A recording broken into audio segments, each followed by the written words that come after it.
जय जोहार छत्तीसगढ़। आपके साथ मैं हूं ललित प्रजापति। शुरुआत करेंगे बड़ी खबर के साथ। छत्तीसगढ़ में बड़ी प्रशासनिक सर्जरी हुई है। पी दयानंद अब सीएम विष्णुदेव साय के सचिव होंगे।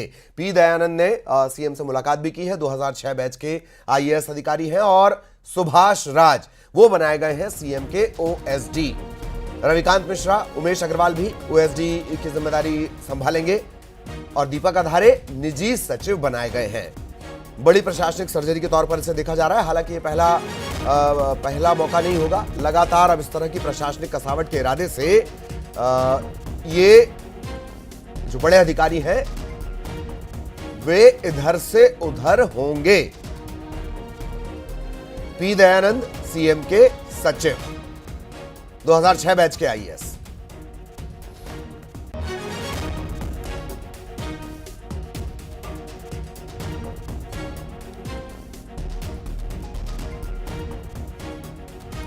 छत्तीसगढ़ में बड़ी प्रशासनिक सर्जरी। पी दयानंद होंगे सीएम विष्णुदेव साय के सचिव। पी दयानंद ने सीएम से मुलाकात भी की। 2006 बैच के आईएएस अधिकारी हैं। इसके अलावा जो ओएसडी की जिम्मेदारी है वो सुभाष राज को मिली है, सीएम के ओएसडी। इसके अलावा रविकांत मिश्रा और उमेश अग्रवाल, उनके पास भी बतौर ओएसडी जिम्मेदारी होगी। निजी सचिव बनाए गए हैं दीपक आधारे। पी दयानंद को बड़ी जिम्मेदारी, सीएम के सचिव बनाए गए दयानंद, 2006 बैच के आईएएस अधिकारी।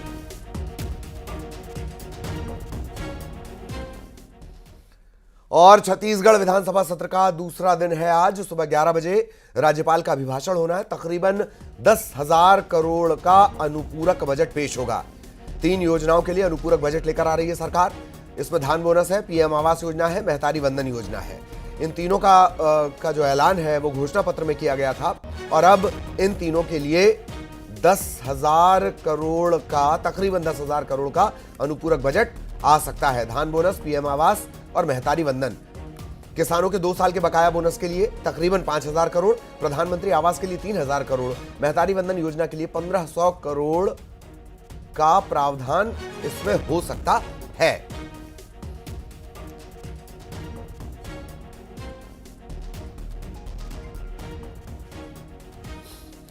विधानसभा सत्र का दूसरा दिन। आज सभी की निगाहें इस अनुपूरक बजट पर टिकी रहेंगी। राज्यपाल का अभिभाषण भी होना है।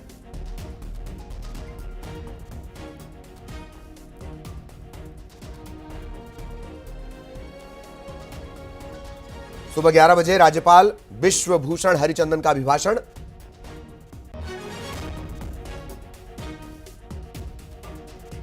अभिभाषण के बाद धन्यवाद प्रस्ताव, मंत्रियों का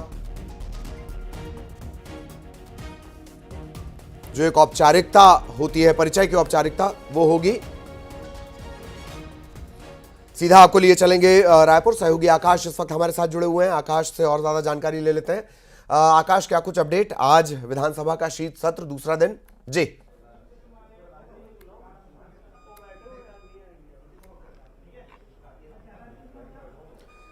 जी आकाश, आप तक मेरी आवाज अगर पहुंच रही हो, विस्तार से जानकारी दें। विधानसभा सत्र का आज दूसरा दिन है।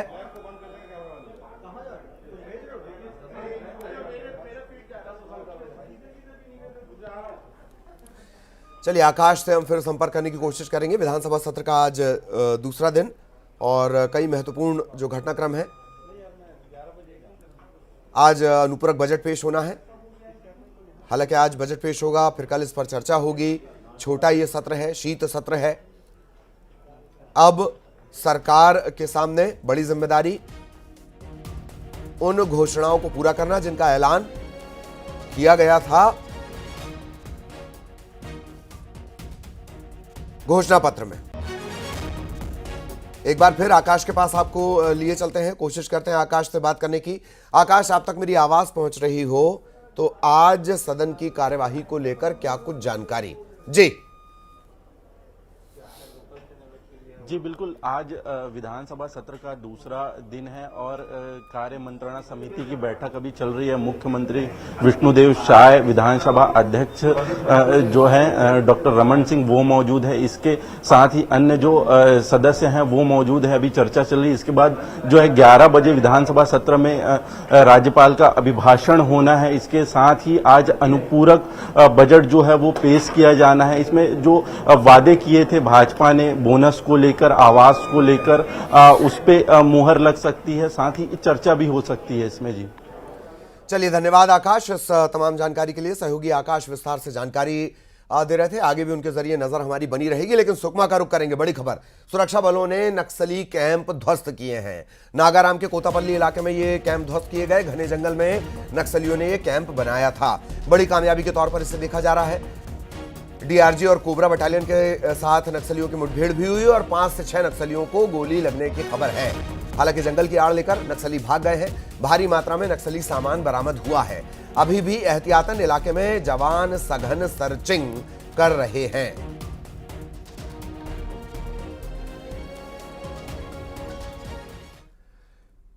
इधर गरियाबंद में पुलिस का अभियान लगातार जारी है। नक्सलियों के आत्मसमर्पण के लिए अभियान चलाया जा रहा है। नक्सल प्रभावित इलाके गौना पहुंचे हैं एसपी। नक्सली प्रमिला के परिवार से उन्होंने मुलाकात की। आत्मसमर्पण नीति के तहत मदद मुहैया करवाने की बात उन्होंने कही है। गरियाबंद में पुलिस का अभियान लगातार जारी है। नक्सलियों के आत्मसमर्पण का यह अभियान लगातार चल रहा है। नक्सल प्रभावित इलाके गौना पहुंचे हैं एसपी और एक महिला नक्सली के परिवार से उन्होंने मुलाकात भी की है। मदद मुहैया करवाने की बात की है। क्या क्या मदद मिलेगी, इस बात की जानकारी दी है। रायपुर में बीजेपी प्रवक्ता संजय श्रीवास्तव ने कांग्रेस पर तंज कसते हुए कहा कि बीजेपी की सरकार बनते ही नक्सलियों ने हमले तेज कर दिए। कांग्रेस के जाने का असर नक्सलियों में साफ नजर आ रहा है। कांग्रेस नक्सलियों को संरक्षण देती थी। हमारी सरकार आम जनता के विश्वास से बनी है। कांग्रेस का आचरण इस मामले में ठीक नहीं है। नक्सलियों ने जो अपने हमले तेज किए हैं, ये स्पष्ट रूप से हमारे आरोप को सिद्ध करता है और यह भी सिद्ध होता है कि कांग्रेस की सरकार जाने के बाद नक्सलियों में बौखलाहट आ गई है। और आपने देखा कि पिछले 15 दिनों में कई घटनाएं, नक्सली घटनाएं इस प्रदेश के अंदर में हुई। उस पर कांग्रेस का जो स्टैंड 5 साल नहीं रहा। और वो दिन भी याद है जब कांग्रेस की सरकार 2018 में आई, नक्सली यह कहते हुए पाए गए थे कि हमारी सरकार आई। लेकिन अब उनके आचरण व्यवहार और उनके कारणों, उनके कामों से अब यह प्रतीत होता है कि वो सच था और बीजेपी की सरकार में डिस्टर्बेंस करने के लिए, बदनाम करने के लिए इस तरह की घटनाएं लगातार करने का प्रयास हो रहा है। लेकिन आपने सरकार के एक्शन को भी देखा। माननीय मुख्यमंत्री जी ने तत्काल आदेश किया और कल ही लगभग 12 से 15 जो नक्सल गतिविधियों में संलिप्त लोगों को उन्होंने गिरफ्तार किया है। इधर बिलासपुर में न्यूज 18 की खबर का बड़ा असर हुआ। गर्म खीर में गिरे बच्चे के मामले में छत्तीसगढ़ हाई कोर्ट ने खुद संज्ञान लिया है। कोर्ट ने कलेक्टर से जवाब मांगा है। आपको बता दें कि बीते दिनों मिड डे मील के दौरान, मध्याह्न भोजन के दौरान एक छात्र उबलती खीर में गिर गया। इसके बाद स्कूल प्रशासन ने अस्पताल पहुंचाने की जगह उसे घर पहुंचा दिया। न्यूज 18 ने प्रमुखता से इस खबर को दिखाया। इसके बाद हाईकोर्ट ने कलेक्टर से जवाब तलब किया है। पूरा मामला तोरवा थाने के दोमुहानी शासकीय प्राथमिक शाला का है। ये है काका के पीछे तरफ ले ढकेली नहीं तो गिरे हैं कहीं। फिर कहाँ ले गुरुजी मन उठाई से कहीं और पानी तहाँ उलटे हैं वहीं। कब के घटना है? ये शनिवार के। और वो हॉस्पिटल नहीं लगी? नहीं ले गए, कुछ नहीं। ये सर और मैडम, वही प्रिंसिपल मैडम और सर काका थे घर में छोड़ के आ गए और हम नहीं रहे कोनो घर में। मैं भी पढ़ा तो तत्काल बीओ को उनको जांच के लिए भेजा। तो आज गए हैं बीओ साहब, वहाँ जांच कर रहे हैं, प्रतिवेदन भेजेंगे। मैं भी बात किया और उनके हेडमास्टर से बात किया तो हेडमास्टर का कहना था कि लाइन से खीर बांटने का काम चल रहा था। बालक कक्षा दूसरी का था, लाइन कक्षा 5वीं वालों का लगा हुआ था, जिसमें उसकी दूसरी वाले बच्चे का आदित्य का, उसकी बहन 5वीं कक्षा में पढ़ती है, वो लाइन में थी तो उसी के पास वो दौड़ के चला गया था। तो उस लड़के को अपने कक्षा दूसरी के लाइन में आना ऐसा करके वापस भेजे तो वो वापस जा रहा था तो फिसल कर कि खीर की जो बर्तन है उसी में गिर गया मतलब गिरा तो हाथ को ऐसे रोका उसमें, तो उसका हाथ, बायां हाथ उसमें खीर के बर्तन में चला गया, तो बहुत गर्म था जिससे उसका हाथ झुलस गया। तो ये संबंध में हमने उनके प्रधान पाठक से बात किया, तो उन्होंने कहा कि हमने उसको बुलाए हैं डॉक्टर को और मलहम वगैरह लगाए, ऐसा करके बता रही थी वो।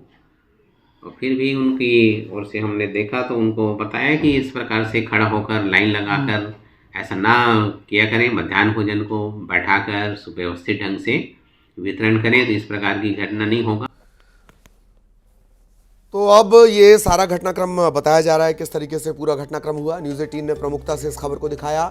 अब इसका एक बड़ा असर कि अब अदालत ने खुद संज्ञान लिया है, हाईकोर्ट ने संज्ञान लिया, छत्तीसगढ़ हाईकोर्ट ने, और जवाब तलब किया गया है। सीधा बिलासपुर आपको लिए चलेंगे, सहयोगी उमेश इस वक्त हमारे साथ जुड़े हुए हैं।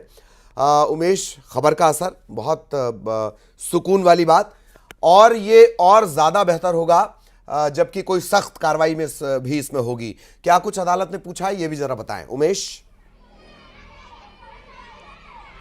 ललित जी, देखिए, ये पूरी घटना बीते शनिवार की है, और जब ये घटना शनिवार को हुई तो परिजनों का न्यूज़ 18 के पास फ़ोन आया और ये बताया गया कि उसके बच्चे जो है, उसका जो बच्चा है वो बुरी तरीके से जख्मी हो गया है, जल गया है। इस मामले को लेकर जब वहाँ पर मौके पर हमारी टीम पहुँची तो देखा कि बच्चा पूरी तरीके से झुलस गया था।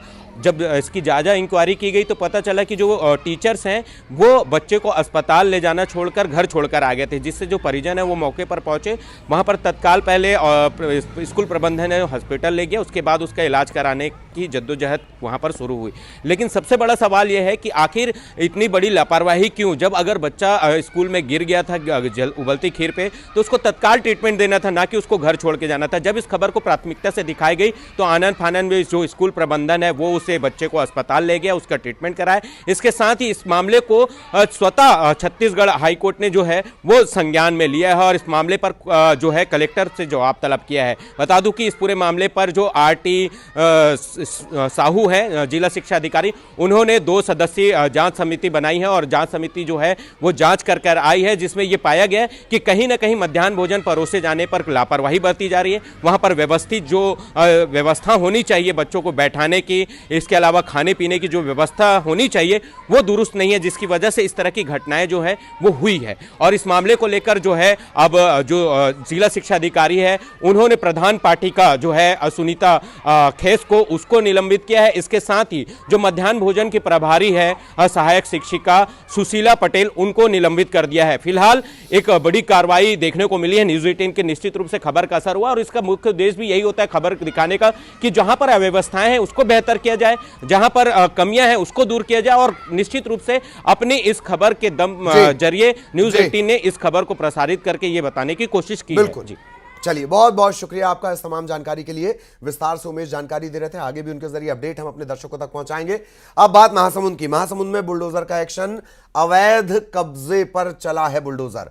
पिथौरा सड़क के पास बुलडोजर चला है, अवैध दुकानों घरों को खाली करवाया गया है। सड़क के दोनों तरफ 40 फीट खाली करवाया गया। राजस्व, नगर पालिका, पुलिस तीनों ने एक साथ इस पूरे ऑपरेशन को अंजाम दिया है। बेजा कब्जा हटाया गया सड़क के दोनों तरफ से।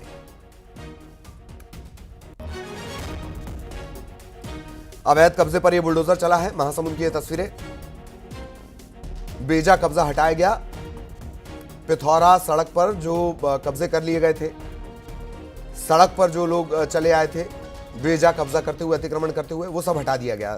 सड़क के दोनों तरफ 40 फीट खाली करवाया गया। राजस्व विभाग का अमला, नगर पालिका का अमला, पुलिस का अमला इस दौरान, इस कार्रवाई के दौरान, इस एक्शन के दौरान मौजूद रहा।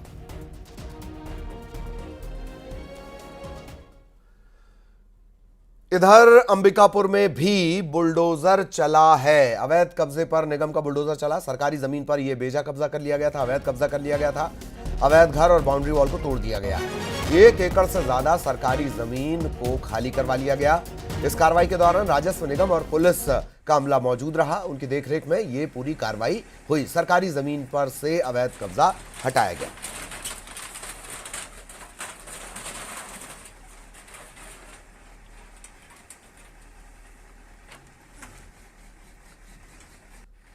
तो तो अंबिकापुर में बुलडोजर चला है, अवैध कब्जे पर ये निगम की तरफ से कार्रवाई की गई है। हालांकि इस पूरी कार्रवाई के दौरान जो सरकारी अमले अलग अलग, राजस्व का अमला, निगम का अमला, पुलिस, ये तमाम लोग मौजूद रहे। इनकी देखरेख में ही ये बेजा कब्जा हटाने की कार्रवाई की गई है। अंबिकापुर की ये तस्वीर है।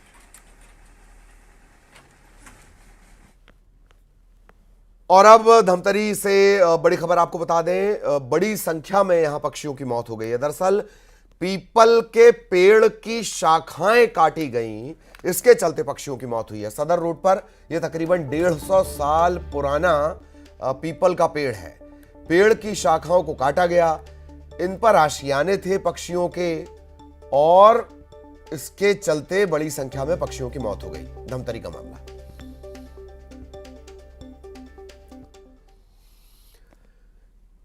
इधर रायगढ़ में मजदूरों ने किया है प्रदर्शन। जिंदल के मुख्य गेट पर हजारों की संख्या में मजदूरों ने हड़ताल की है, प्रदर्शन किया है। वेतन और समय अवधि में कटौती को लेकर मजदूरों का गुस्सा फूट पड़ा। जिंदल कर्मचारी मजदूरों को समझाने की कोशिश कर रहे हैं, अब तक कामयाबी मिल नहीं पाई है। मजदूर गुस्से में है। एहतियातन पुलिस बल यहां पर तैनात किया गया है।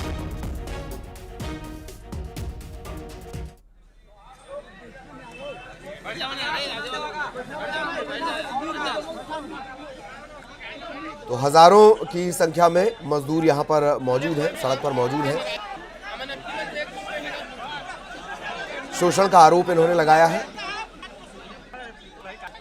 जिंदल के मुख्य गेट पर यह प्रदर्शन चल रहा है। रायगढ़ का यह पूरा मामला। एहतियातन पुलिस बल भी तैनात यहां पर किया गया है।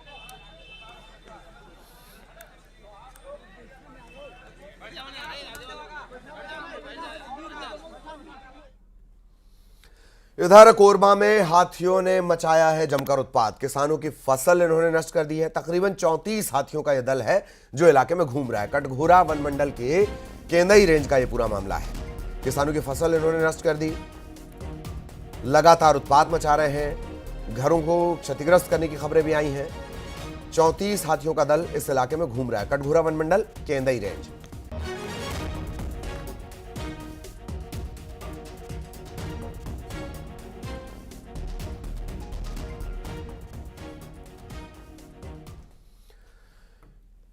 इधर भिलाई में डायरिया का कहर। डायरिया संदिग्ध एक महिला की मौत हो गई है। पेट दर्द, उल्टी, दस्त और बुखार से यह महिला पीड़ित थी। अब तक 80 से ज्यादा मरीज मिल चुके हैं। मेकाहारा रायपुर में इसका इलाज चल रहा था। ये जो मृतक है खुर्सीपार गौतम नगर की ये महिला रहने वाली थी। अब तक 80 से ज्यादा मरीज मिल चुके हैं। डायरिया किसी दाग की तरह दुर्ग और भिलाई के लिए है।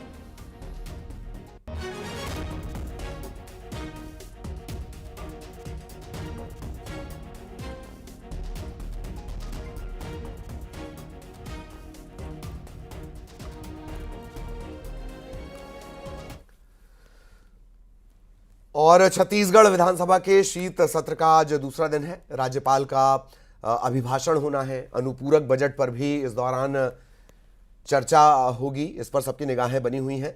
तकरीबन 11 बजे से पूरी कार्रवाई शुरू हो जाएगी। छत्तीसगढ़ विधानसभा के आज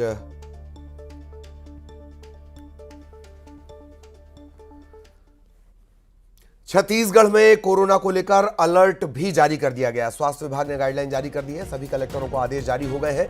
जिले में कोरोना की जांच बढ़ाने के निर्देश दिए गए हैं। जांच के लिए रायपुर एम्स सैंपल भेजे जाने हैं। नए साल को ध्यान में रखते हुए ये अलर्ट और ज्यादा जरूरी हो जाता है। केरल समेत देश के अलग अलग राज्यों में कोरोना के मामले सामने आ रहे हैं। इंदौर में भी कोरोना का मामला सामने आ चुका है। यही वजह है कि स्वास्थ्य विभाग ने सभी जिला कलेक्टरों को निर्देश जारी कर दिए हैं।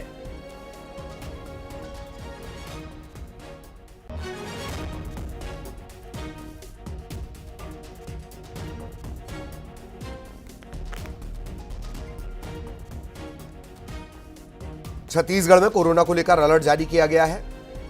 केंद्र सरकार से मिले निर्देशों के बाद छत्तीसगढ़ में भी कोरोना को लेकर अलर्ट।